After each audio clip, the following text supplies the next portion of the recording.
don't have a clue. I'm really asking for ways that we can reach out and build these relationships.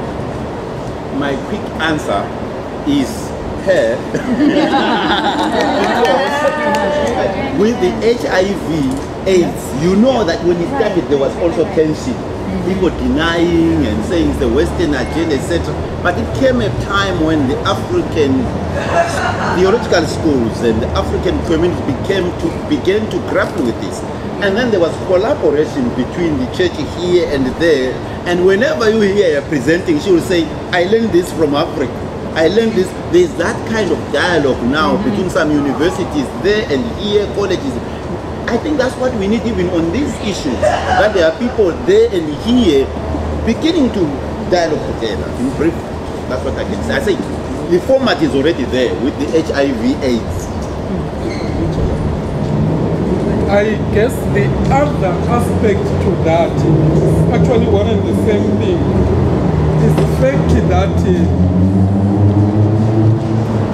the religious faith is something that is very complicated.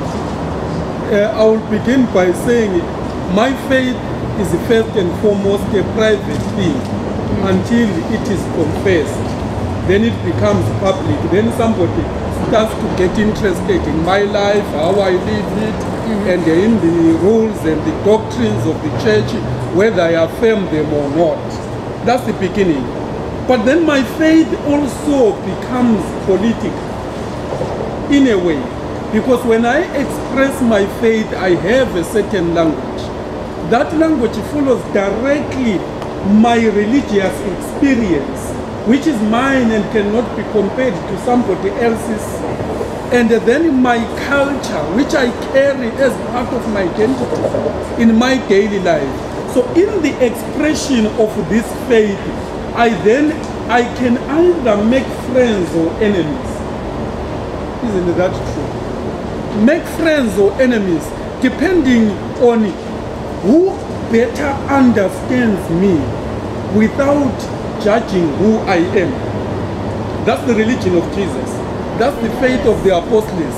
That's the religion that is biblical. But in terms of looking at where we are today and say, how do we undo the sins of our forefathers? To undo the sins of our forefathers has always been a biblical challenge. But I guess seventh generation. But I guess there is always a way out, and one of the ways out, like Dr. Dube has correctly made reference to, there is a book written by Professor. It's actually not a book; it's an African journal whose article is entitled "Theology Cooked in the African Court." The theology of HIV and AIDS is cooked in the African court because of that. It has made a huge impact in Africa. And Professor Anderson has to come down to Africa in order to understand what Africans are doing and not rely on a text, a bookish material. And then that starts to make sense even in the Western world. The invitation is biblical. Come over to Macedonia. Cross over to Macedonia and live the faith and teach the faith. The missionary had to cross the frontiers. The Bible says beginning in Jerusalem and over. People need to cross those frontiers with hope, knowing that we are not going into the bush, we are going to a people. You know why we have been kept in the theology of clapping our hands and celebrating nothing and thinking we are worshipping is because we are frightened by the 19th century theology, and whoever comes with it, we still remember the mentality of the missionary who was rude, who was threatening, but who was also a man of God. And I'm saying, bring that theology, radical or moderate or whatever it is, in the African or in the context of the Africanist worldview. Listen, here, be a visitor in my home, walk and live with me, then you will know me better. And I'm saying, let me give an example. the happy KP will bring food and the clothes, and he shares this with people, and then he says, this is my love for you. A religion without blah blah is dead. This is what I'm giving you. Faith with the action, with the deeds, and then people say, what? This is good. I may not understand you. This is me saying that in my heart. But because you take care of me and you love me, I will vote with you. That's the African vote. There is nothing serious about it in this vote. It is a vote of identity. You have identified with me, I will vote with you. But when we go back home, we may vote, we don't want this. When we go back home, who are our kids and how do they live? They don't live a Western lifestyle, but they have a certain African lifestyle. There may be gays and lesbians who will not exclude them, who will simply baptize and take care of them and send them to college, and they preach quietly because we don't want to raise any noise about it. But when we vote here, we will vote with those who make more noise in the pulpit. Let me emphasize, not outside, but in and through the pulpit. So the center is the pulpit. How have we used the pulpit? Through a translation model. A translation model beginning from the culture of the recipient of the gospel, not a diffusion model which begins with I, the preacher of the faith. I would like to add something that I think is very important, and that is, as we went to visit United Theological College, and I think within a two-day period of time, we visited there, and we also visited Africa University. Africa University is very well funded, with beautiful buildings and just very westernized, very comfortable, beautiful surroundings. And we went to United Theological Seminary, and here they have they've been around since the 50s.